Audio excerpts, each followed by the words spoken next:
नमस्कार, मैं हूं मोहित चौधरी और आप सभी का स्वागत है ओके इंडिया में। आपको बता दें कि लगातार जिस तरह की स्थिति पूरे देश में देखने को मिल रही थी कोरोना वायरस के चलते, अब राहत की खबरें सामने आने लगी हैं। आपको बताएं कि राहत की खबर यह है कि गोवा देश का पहला ऐसा राज्य बन चुका है जो कोरोना मुक्त हो चुका है। वहीं मणिपुर भी एक ऐसा राज्य बन चुका है देश में जो कोरोना मुक्त हो चुका है। लेकिन इसी के साथ में एक बड़ी चुनौती, जो कि लगातार जो आंकड़े बढ़ रहे थे उनमें अब थोड़ी गिरावट देखने को मिल रही है। केंद्रीय स्वास्थ्य मंत्री के द्वारा जो जानकारी दी गई है, उन्होंने साफ तौर पर कहा है कि अब आंकड़ों के मुताबिक हम देखें तो राहत भारत को मिल रही है। साथ में रिकवरी करने वाले जो लोग हैं उनकी रफ्तार भी तेजी के साथ में बढ़ती जा रही है। एक इसी के साथ में लॉकडाउन 2.0 जारी होने के बाद में अब राहत देने का काम भी सरकार ने देना शुरू कर दिया है। 20 तारीख होने के साथ ही कई राज्यों के इलाकों में छूट दी गई है, कुछ मामूली सी छूट दी गई है। जो ग्रामीण इलाकों में जो औद्योगिक इकाइयां हैं उनमें थोड़ी सी छूट देने का काम सरकार के द्वारा किया गया है।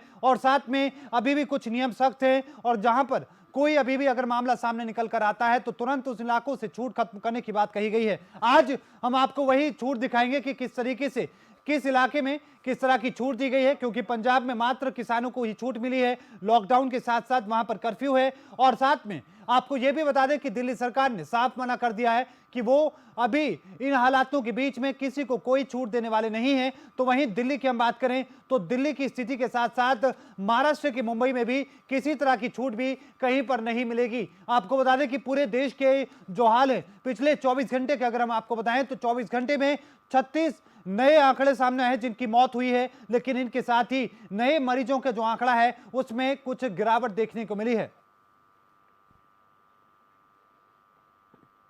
और गोवा मुक्त होने के बाद में, गोवा से जब कोरोना मुक्त हो चुका है, ऐसे में सरकार वहां की क्या कुछ कह रही है, सुनवाते हैं।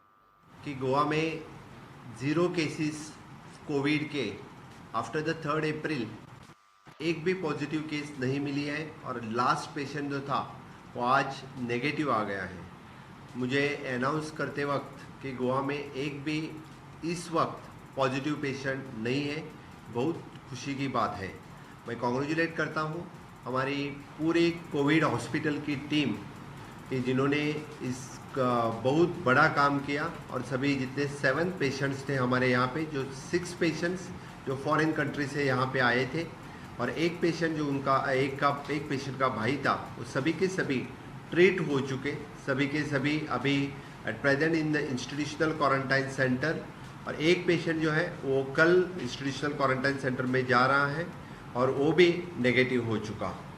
गोवा ने आज तक means from the 22nd the Janata curfew से आज तक यानी बहुत अच्छी तरह से मेहनत की है। सभी जगह कोविड हॉस्पिटल एस्टाब्लिश कर दिया, पैथ लैब एस्टाब्लिश कर दिया और सभी अच्छी तरह से यानी बॉर्डर सील से लेके सभी जगह पे बहुत अच्छा काम कर दिया है। वन ऑफ द अचीवमेंट इधन हमने जो सर्वे पूरे स्टेट में घर घर सर्वे कर दिया। मैं पूरे सर्वे टीम की भी मैं अभिनंदन करता हूँ, इन लोगों ने भी बहुत अच्छा काम कर दिया है। हमारा पुलिस डिपार्टमेंट जिन्होंने बहुत अच्छा काम कर दिया है। आज भी हम गोवा के पूरे बाउंड्री सभी सील कर दी है और कोई गोवा में बाहर का आदमी कोई यहाँ पे नहीं आ सकता है।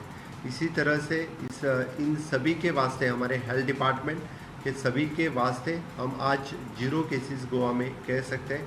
बड़े गर्व की बात है हमें ये कहते वक्त कि आज हम 0 केसेस स्टेट बोल के अनाउंस कर सकते हैं।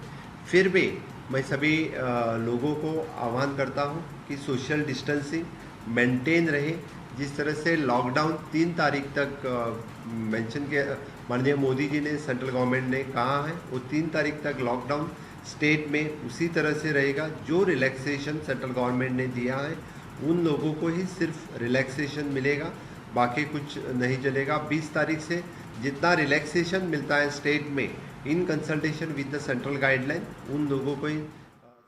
तो ये एक अच्छी खबर, महत्वपूर्ण खबर, क्योंकि गोवा अब कोरोना मुक्त हो चुका है। और सिर्फ गोवा की हम बात करें तो गोवा में शुरुआत में कुछ मामले आए थे, उसके बाद में बहुत सख्ती के साथ में सरकार ने कदम उठाए, पूरे बॉर्डर को सील कर दिया, लोगों को सख्ती के साथ में लॉकडाउन का पालन कराया। तो वहीं मणिपुर में भी अच्छी तस्वीर सामने आई है। मणिपुर में अब कोई केस नहीं बचा है। गोवा के बाद में मणिपुर भी अब कोरोना मुक्त हो चुका है और ये देश के लिए बहुत खुशी की बात है। गुजरात का हम रुख करेंगे, गुजरात में क्या स्थिति है। गौतम व्यास हमारे संवाददाता हमारे साथ ज्यादा जानकारी के साथ जुड़ चुके हैं। गौतम व्यास, गुजरात से क्या अपडेट है कोरोना वायरस को लेकर? तो यहाँ पर गुजरात में अभी देखा जाए तो 1853 केस दर्ज हो चुके हैं। हालांकि 68 लोगों की मृत्यु हो चुकी है और गुजरात के कुछ शहर जो है अहमदाबाद, बड़ौदा, सूरत, राजकोट, भावनगर जैसे हॉटस्पॉट जो विस्तार है सर, वहाँ पर ये जो कोरोना के जो आंकड़े हैं वो तेजी से बढ़ते जा रहे हैं सर। गौतम, साथ में हम ये भी जानने की कोशिश करें कि जिस तरीके से आंकड़े आ रहे थे उसके बीच में 20 तारीख से छूट देने की बात सरकार की तरफ से कही गई थी। छूट का जी सर। क्या असर गुजरात में दिख रहा है? जी सर, यहाँ पर देखा जाए तो सरकार ने एकम उद्योग जो है, सरकारी कचेरियां जो है उसमें छूट दी है। जैसे कि आरोग्य की जो सेवा है, मनरेगा आधारित जो सेवा है, कृषि आधारित जो सेवा है उसमें छूट दी है। लेकिन सरकार ने यह भी कहा है कि साथों साथ यहाँ पर सोशल डिस्टेंस अंतर भी रखिए। मास्क, हैंड ग्लोव्स, सैनिटाइजर आदि का भी उपयोग करने के लिए सरकार ने अपील की है सर। प्रशासन के द्वारा क्या तैयारियां की गई हैं छूट को लेकर और किस तरह की चुनौतियां सामने हैं? प्रशासन को लेकर देखा जाए सर, तो यहाँ पर देखा जाए तो प्रशासन ने लोगों के लिए अलग अलग सुविधाएं की गई है। हालांकि यहाँ पर प्रशासन जो है वो लोगों को भी समझा रहा है कि आप जो सरकार ने जो आदेश किए हैं उस आदेश का आप चुस्तपने से पालन करें और यहाँ पर कोरोना वायरस की महामारी को लेकर आप लॉकडाउन की जो स्थिति है उस थोड़ी गंभीरता से ले और उसका पालन करें सही तरह से। गौतम व्यास, गुजरात के हम क्षेत्रों की हम बात करें, शहरों की हम बात करें, ऐसे कौन कौन से शहर हैं और कितने आंकड़े कौन से शहर से सामने आए हैं? जी सर, जैसे देखा जाए तो अहमदाबाद में देखा जाए तो अभी तक 1192 केस दर्ज चुके हैं। हालांकि 34 लोगों की मृत्यु हो चुकी है। सूरत में देखा जाए सर तो 286 लोग हैं, 10 लोगों की मृत्यु हो चुकी है। अहमदाबाद को लिया जाए सर तो 181 केस दर्ज हुए हैं, जहां पर 8 लोगों की मृत्यु हो चुकी है। राजकोट में देखा जाए सर तो 38 का आंक दर्ज हुआ है। भावनगर में देखा जाए तो 32 केस दर्ज हुए हैं, हालांकि 4 लोगों की मृत्यु हो चुकी है सर। आनंद को लिया जाए तो उसमें 28 केस दर्ज हो चुके हैं सर, हालांकि 2 लोगों की मृत्यु हो चुकी है। नर्मदा में अभी तक 11 केस दर्ज हुए हैं। मोरबी में 1 केस दर्ज हुआ है सर। गांधीनगर को लिया जाए तो गांधीनगर में 17 केस दर्ज हुए हैं और 2 लोगों की मृत्यु हुई है। कच्छ को लिया जाए तो कच्छ में भी सर 6 केस दर्ज हुए हैं, हालांकि 1 की मृत्यु हुई है। मेहसाणा को लिया जाए तो उसमें 6 केस सर दर्ज हुए हैं। गुजरात के अहमदाबाद की अगर हम बात करें, क्योंकि इंडस्ट्रियल एरिया है, भारी संख्या में अप्रवासी मजदूर वहां पर रहते हैं, काम करते हैं, उनको लेकर क्या कुछ अपडेट है? जी सर, वहाँ पर देखा जाए तो यहाँ पर जो मजदूर लोग जो काम कर रहे हैं उसको यहाँ पर कहा गया है कि मजदूर का जो टाइम है वो एक शिफ्ट रखी गई है, 12 घंटे की शिफ्ट रखी गई है, जिसमें 6 घंटे के बाद मजदूरों को रेस्ट दिया जाएगा और जो भी मजदूर काम करेंगे वो यहाँ पर हैंड ग्लोव्स, सैनिटाइजर, मास्क और सोशल डिस्टेंस अंतर का पालन करके ही जो अपना काम है वो अपना काम सही तरीके से कर सकेंगे। फैक्ट्रियों की अगर हम बात करें तो किस तरह की फैक्ट्रियों को रियायत दी गई है और किस तरह के वो क्षेत्र हैं जहां पर फैक्ट्रियों को थोड़ी राहत दी गई है? जी सर, देखा जाए यहाँ पर फैक्ट्री को, उद्योगों को देखा जाए तो यहाँ पर राजकोट, मोरबी, भरूच, सूरत जैसी शहरों में जो उद्योग है वो उद्योगों को यहाँ पर मंजूरी दी गई है सर। साथ में हम ये भी देखें कि जी, उस मंजूरियों में भी सर यहाँ पर कुछ शर्तें लागू की गई है, उस शर्त का पालन करते हुए ही ये उद्योग शुरू रहेंगे सर। लेकिन उद्योग के साथ साथ किसानों की हम बात करें, किसान और ग्रामीण क्षेत्रों की हम बात करें, वहां से क्या अपडेट है? किसानों का देखा जाए तो सर यहाँ पर देखा जाए तो प्रधानमंत्री सर ने जनधन योजना के तहत किसानों को भी काफी उसके अकाउंट में उसको आर्थिक सहायता भी की गई है, जिसके कारण यहाँ पर किसानों के अंदर थोड़ी राहत देखने को मिली है सर।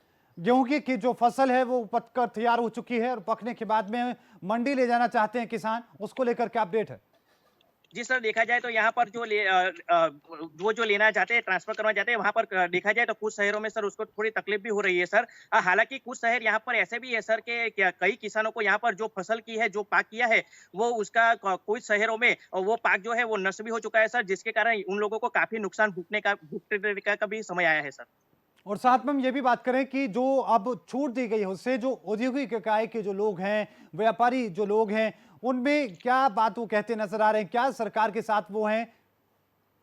क्या सर, यहाँ पर देखा जाए कि उद्योगों को जो छूट-छाट दी गई है, व्यापारियों को जो छूट-छाट दी गई है, उसमें सरकार ने कहा है कि अभी ये लॉकडाउन की परिस्थिति है। हालांकि यहाँ पर देखा जाए तो जो एक तरफ से छूट-छाट तो दी गई है, लेकिन यहाँ पर जो नियम जो है जो लॉकडाउन के जो नियम है उसका पालन करना पड़ेगा। अगर कुछ शहर या कुछ जगह ऐसी नजर आई कि जहाँ पर ये पालन नहीं हो सका, तो वहां पर ये जो सेवा है वो बंद करने का भी आदेश दिया जाएगा, ऐसा जानने को मिला है सर। लेकिन गौतम, एक लंबे समय से, क्योंकि जब से लॉकडाउन की स्थिति हुई है, जनता कर्फ्यू लगाया, उस दिन से ही लगातार नुकसान की खबरें थी। फैक्ट्रियों के मालिक जो थे इसको लेकर परेशान थे। अब थोड़ी राहत की सांस ले रहे हैं। हाँ जी सर, यहाँ पर देखा जाए तो यहाँ पर थोड़ी राहत की सांस, यहाँ पर फैक्ट्री के जो मालिक जो है वो थोड़ी राहत की सांस ले रहे हैं सर। और साथ में हम ये भी बात करें कि अभी गुजरात के अंदर कितने अभी कोरोना पेशेंट ऐसे हैं जो एक्टिव हैं और किस तरह से उनकी टेस्ट की प्रक्रिया चल रही है। जी सर, अभी पर देखा जाए तो यहाँ पर कोरोना के जो दर्दी है उसको अस्पताल में दाखिल किया गया है और उसकी ट्रीटमेंट चल रही है। हालांकि देखा जाए सर, यहाँ पर तो किट द्वारा उसकी सही तरह से जांच हो रही है सर। लोगों को जागरूक करने के लिए सरकार किस तरीके से कदम उठा रही है, क्योंकि अफवाहों का बाजार गर्म है। जो हम देखें कि महाराष्ट्र से तस्वीरें सामने आई है कि अफवाह के चलते किस तरीके से 2 साधुओं और एक ड्राइवर की हत्या की गई। इस तरह की अफवाह भरी खबरों को लेकर या अफवाह के बड़े फेसबुक पोस्टों को लेकर क्या प्रशासन सजग है? हाँ जी सर, देखा जाए तो यहाँ पर प्रशासन तंत्र ने कहा है कि किसी भी अफवाह को ध्यान में मत ले, और अगर आपको सही तरह से जो जानकारी चाहिए तो आप आरोग्य सेतु ऐप जो है उसको डाउनलोड करके उसमें से सही जो उसकी इंफॉर्मेशन जो है वो आप प्राप्त कर सकते हैं। और किसी के बहकाव में नहीं आए और कोई गलत अफवाह फैलाए तो उसको ध्यान पर मत ले। और सोशल मीडिया में भी जो ऐसी गलत अफवाहें जो फैला रहे हैं उनके खिलाफ भी सरकार योग्य कार्रवाई कर रही है सर।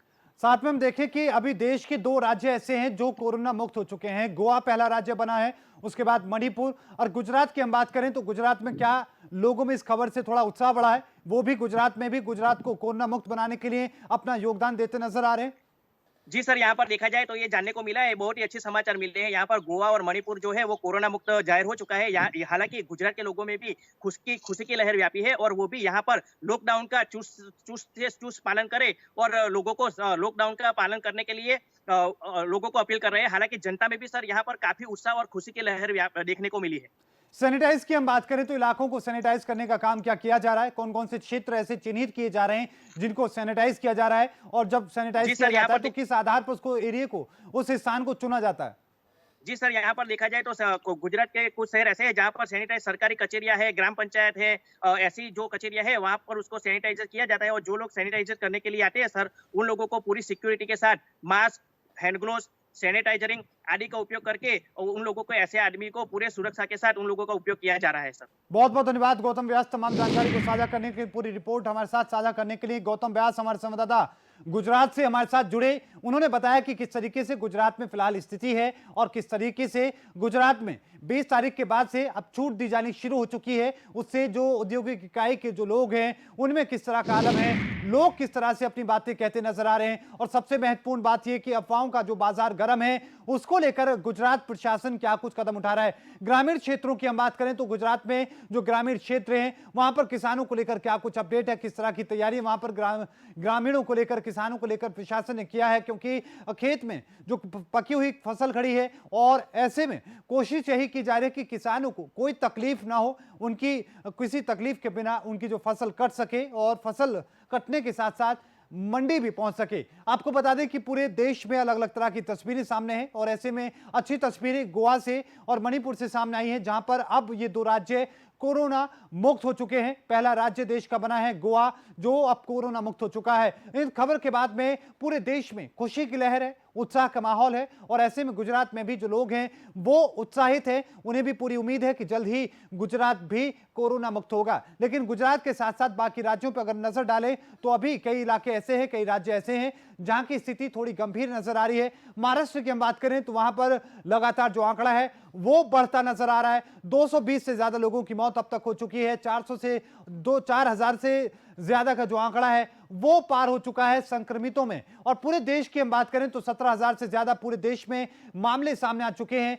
और इसी के साथ में 2,000 से ज्यादा लोग ऐसे हैं जो लोग इस महामारी को मात देने में कामयाब रहे हैं। बात साथ में यह भी करें कि जिस तरीके से मौत का आंकड़ा बढ़ा था उससे एक चिंता बढ़ी थी पूरे देश में, लेकिन अब मौत का आंकड़ा थोड़ा कम होता नजर आ रहा है। 24 घंटे में 36 लोगों की मौत हुई है। और इसी के साथ में आपको यह भी बता दें कि फिलहाल जो सब लोग हैं उनमें खुशी का माहौल यह है कि सरकार ने थोड़ी रियायत दी है, थोड़ी छूट दी है कुछ क्षेत्रों में, जैसे कि जो औद्योगिक इकाइयां हैं और इसी के साथ में आईटी कंपनियां हैं वो 50% स्टाफ के साथ में अपनी कंपनी में काम कर सकते हैं। सोशल डिस्टेंस को मेंटेन करते हुए जो बुजुर्ग हैं उन्हें घर पर ही रहकर काम करना होगा। और सबसे महत्वपूर्ण बात यह कि ई कॉमर्स कंपनियां हैं उन्हें भी कहा गया है कि आप भी काम कर सकते हैं, लेकिन सिर्फ डिलीवरी जो होगी वो महत्वपूर्ण चीजों की होगी, इमरजेंसी जो चीजें हैं उन्हीं की सिर्फ सप्लाई होगी। दिल्ली का हम रुख करते हैं, समीर हमारे संवाददाता हमारे साथ जुड़ चुके हैं। समीर, दिल्ली से क्या कुछ अपडेट है, विस्तार से बताएं। मोहित, मैं आपको बता दूं, दिल्ली के 11 जिलों को वो हॉट स्पॉट में बदल दिया है, क्योंकि आप कह सकते हैं पूरी तरह दिल्ली हॉट स्पॉट में है, क्योंकि जिस तरह से लगातार दिल्ली के अंदर कोरोना के पेशेंट पाए जा रहे हैं, उसको लेकर दिल्ली सरकार बहुत ज्यादा चिंतित है। और एक बात और बताओ मोहित, दिल्ली के लोगों में ही दहशत है। आप देख सकते हैं मेरे पीछे ये गली है, ये गली को गली वालों ने खुद बंद कर रखा है ताकि इस गली में कोई ना आ सके ना जा सके मोहित, क्योंकि यहाँ पे कोरोना के पेशेंट जिस तरह भारी तादाद में पाए गए हैं इस क्षेत्र में, लगभग इस क्षेत्र की सारी गलियों को इसी तरह लोग बागों ने खुद बंद किया है। और मैं आपको एक बात और बता दूं मोहित, क्योंकि यहाँ के लोगों में दहशत और डर है कोरोना को लेकर। आइए जानते हैं कुछ लोगों से कि क्यों बंद कर रखा। जिस तरीके से दिल्ली में केजरीवाल साहब ने लॉकडाउन कर रखा है, उसकी वजह से हमने अपनी गली जो है ना पूरी खुद ही लॉकडाउन कर रखी है।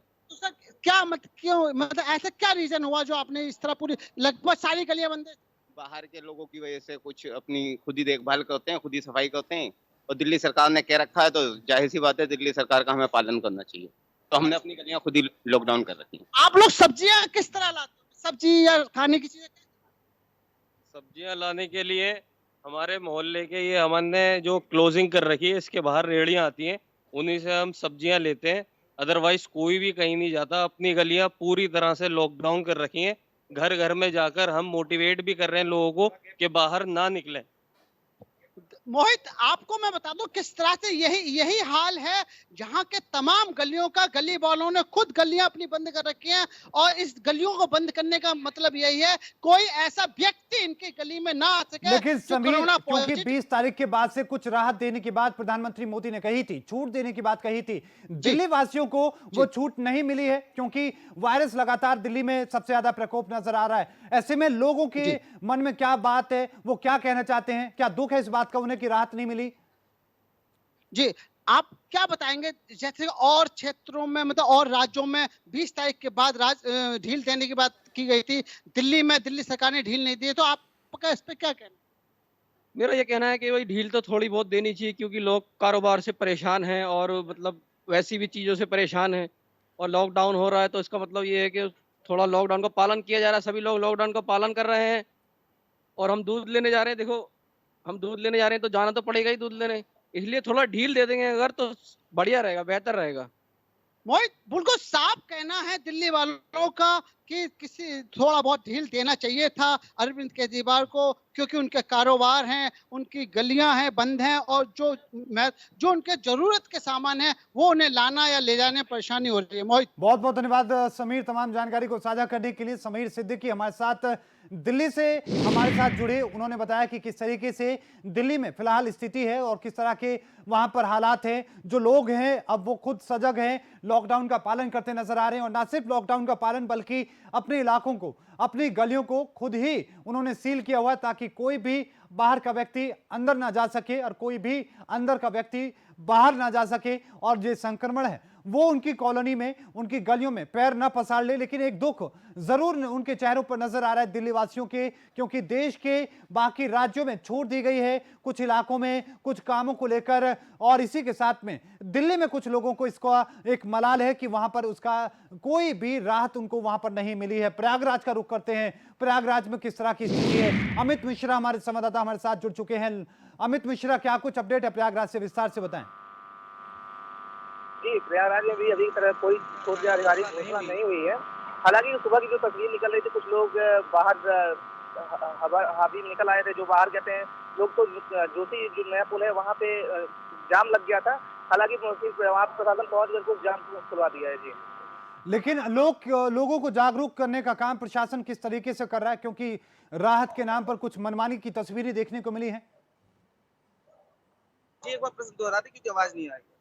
ये सवाल ये है अमित मिश्रा की, जिस तरीके से राहत सरकार ने दी थी, राहत के बाद में मनमानी करते कुछ लोग नजर आए थे। पुलिस प्रशासन ने लोगों को किस तरीके से समझाया है ताकि लॉकडाउन का पालन हो सके? जी, पुलिस प्रशासन ने पूरी सख्ती के साथ समझाया है कि आप लोग घरों पे रहें, कहते हैं अगर कोई बाहर निकलता है तो उसके ऊपर कड़ी कार्रवाई की जाएगी। और इसी को लेकर के एडीजी जोन प्रयागराज जोन उन्होंने भी सख्त निर्देश दिए हैं कि लॉकडाउन जैसा है वैसा ही रहेगा। अगर कोई किसी तरह की लापरवाही करता है तो उसके खिलाफ कानूनी कार्रवाई, तमाम कानूनी धाराओं के तहत कहते हैं उनके ऊपर मुकदमा किया जाएगा और तमाम कार्रवाई की जाएगी। जी, किसी प्रकार की कोई छूट नहीं दी गई है। अमित मिश्रा, साथ में ये भी हम देखें कि अभी लॉकडाउन में जो आंकड़े चल रहे हैं कोरोना वायरस के, प्रयागराज में क्या स्थिति है कोरोना वायरस को लेकर? जी, प्रयागराज में बात करें तो प्रयागराज में एक तबलीगी जमात का मरीज था, लेकिन हालांकि वो उसकी रिपोर्ट नेगेटिव आ चुकी है। और वो अब प्रयागराज की वर्तमान स्थिति की बात करें तो वर्तमान स्थिति जो है प्रयागराज में वो कोरोना मुक्त है। अभी कोई भी पेशेंट प्रयागराज में नहीं है। जी, लेकिन साथ में आसपास के इलाकों की हम बात करें, आसपास के जो जनपद हैं वहां पर कैसा आलम है, किस तरह की स्थिति वहां पर कोरोना वायरस को लेकर है? जी, अब बाकी और इलाकों में कहते हैं जैसे कि कौशाम्बी में एक है और प्रतापगढ़ में 3 है, ऐसे करके कई मामले हैं। फिलहाल अगर प्रयागराज की बात करें तो प्रयागराज में नहीं है, तमाम जैसे जो इलाकों में है वहां पे है। और सख्ती की बात करें तो प्रशासन उसी तरीके से सख्ती कर रहा है जैसा कि शुरू से लॉकडाउन में देखा जा रहा है। किसानों की हम बात करें, किसानों को लेकर क्या कुछ अपडेट है, क्योंकि फसल उनकी तैयार है, ऐसे में क्या तस्वीरें नजर आ रही हैं?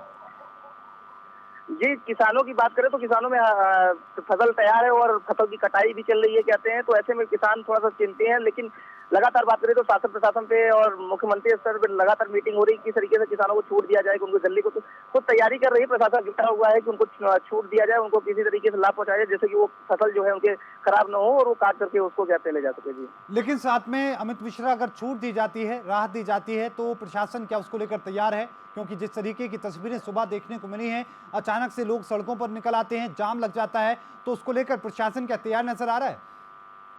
जी बिल्कुल, अगर प्रशासन छूट देने में इतना कहते हैं, अगर सोच विचार कर रहा है, इतना सलाह मशवरा कर रहा है, तो जाहिर सी बात है ये तस्वीरें जो दिख रही हैं, इन तस्वीरों से बचने के लिए प्रयास से ही प्रशासन जो है लगातार मीटिंगें कर रहा है, मीडिया और लगातार जारी है। क्योंकि ये तस्वीरें अगर अचानक छूट दी जाएगी तो लगातार जो जैसे इस तस्वीर देखने को मिली थी, लोग घरों से बाहर निकल आएंगे तो उनको संभालना मुश्किल होगा। इसलिए प्रशासन कुछ ऐसी छूट नहीं देना चाहेगा, वो पूरी मीटिंग करने के बाद, सारी तैयारियां करने के बाद ही उस पर छूट देने की विचार कर रहा है। जी, अमित मिश्रा, जो संगम वासी है वो लोगों का कहना क्या है कि क्या छूट मिलनी चाहिए, या अभी भी कुछ दिन वो खुद चाहते हैं कि अभी लॉकडाउन रहना चाहिए, किसी तरह की कोई छूट प्रयागराज में संगम वासियों को नहीं मिलनी चाहिए?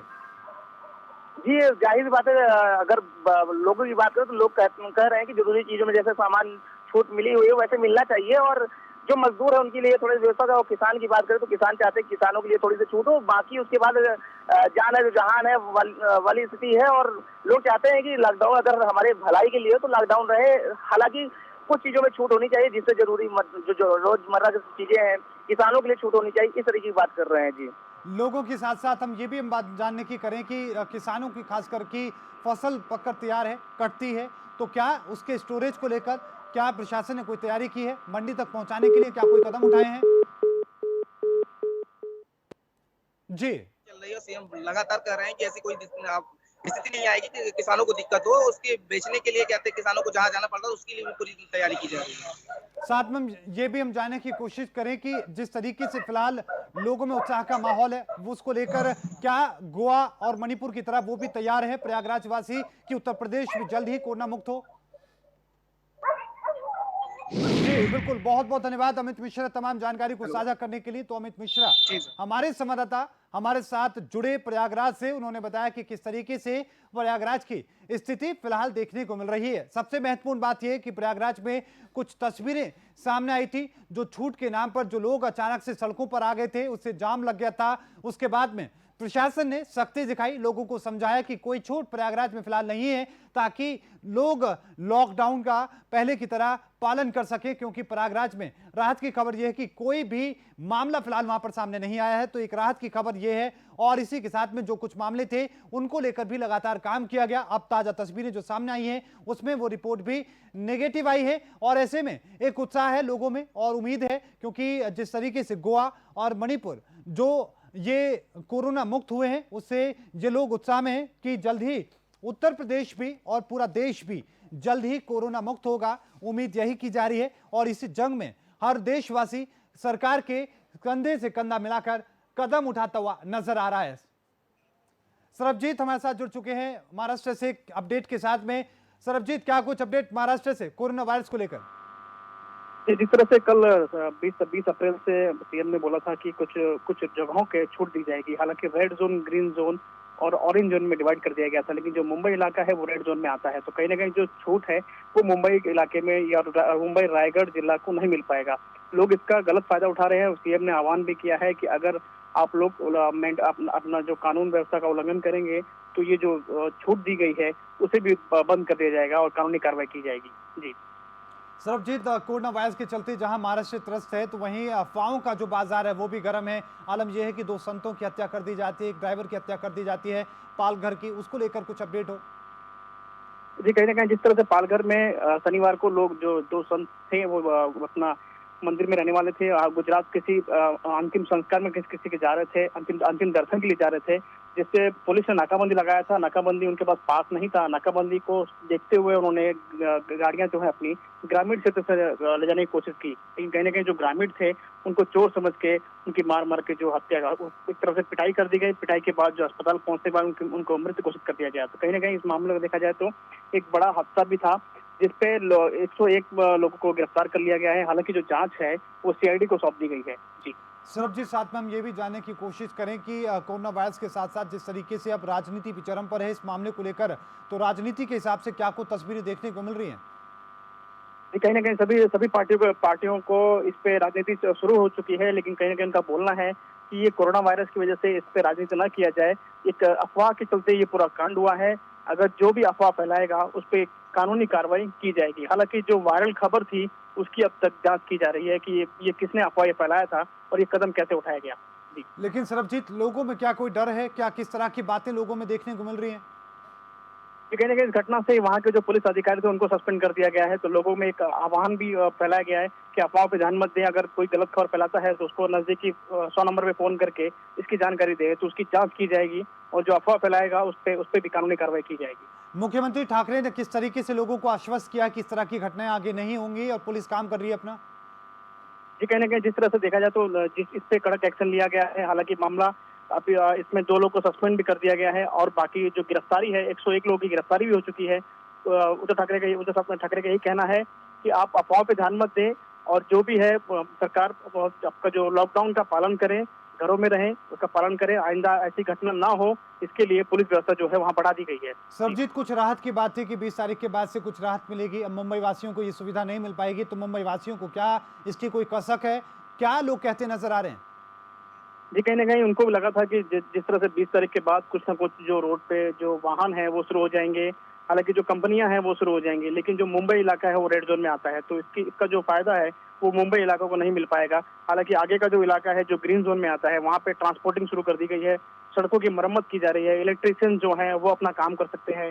हालांकि जो पैकिंग फूड कंपनियां हैं जो पैकिंग करनी है उसका काम कर सकते हैं, लेकिन उनको भी एक दायरा दिया गया है कि आप 2 शिफ्ट ना काम करके सिंगल शिफ्ट में काम करना है आपको और सोशल डिस्टेंस बनाए रखना है। उल्लंघन करने पर उनके ऊपर भी कार्रवाई की जाएगी। बहुत बहुत धन्यवाद सरबजीत, तमाम जानकारी को साझा करने के लिए। महाराष्ट्र से हमारे संवाददाता सरबजीत हमारे साथ जुड़े, उन्होंने बताया कि किस तरीके से वहां पर यानी कि महाराष्ट्र की स्थिति फिलहाल कोरोना वायरस को लेकर है।